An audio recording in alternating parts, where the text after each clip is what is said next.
Natin mismo ang hepe ng San Mateo PNP, si Police Superintendent Ruben Piquero at magandang hapon po sa inyo, sir. Magandang hapon, Jay. Apo, sa ngayon ho, yung kabuuan dito sa nabanggit ko mga bilang ay ilan na lang ho ba natira sa grupong ito? Doon sa Upland Galugad natin ay bumaba siya doon sa 7 na lang. Kung saan, doon sa 7 ay na-find out natin na mayroong kapangalan doon sa e-warrants namin. Yung pangalan ay Jennifer Antonio at saka Alejandro Santos.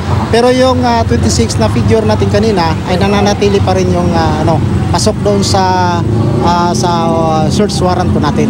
Opo. At itong grupong ito, paano po ito? Iba-ibang grupo ito o talagang nasa isang grupo po ng sindikato? Itong mga grupo nito ay talagang kilala doon sa lugar na talagang nagbibenta ng illegal drugs. No? At actually, dito sa mga karatig barangay, sila po yung pinanggalingan ng illegal drugs. Kung kaya't ginawa namin yung paraan namin upang sila ay mahuli sa pamamagitan ng pag-apply namin ng search warrant. Kaya kami nakabuo ng 10 search warrant.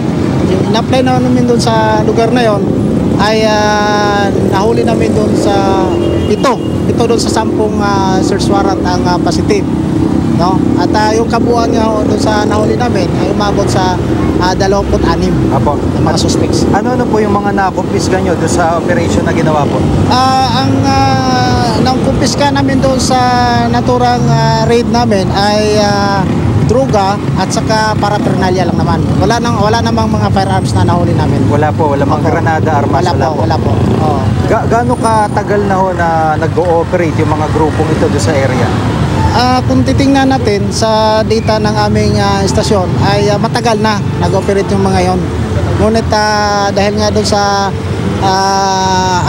sa anti-illegal drugs campaign namin, kaya namin natutukan namin, kaya namin na-find out na sila pala talaga ang bibinta ng mga illegal drugs sa lugar na yun. At sa ngayon ay ongoing pa yung pag-imbestiga sa kanila? Opo, ongoing po yung investigation ngayon at doon nga, nasabi ko kanina, na-find out namin doon sa nalalabing 7 suspects ay mayroong kapangalan doon sa e-warrants natin. Opo.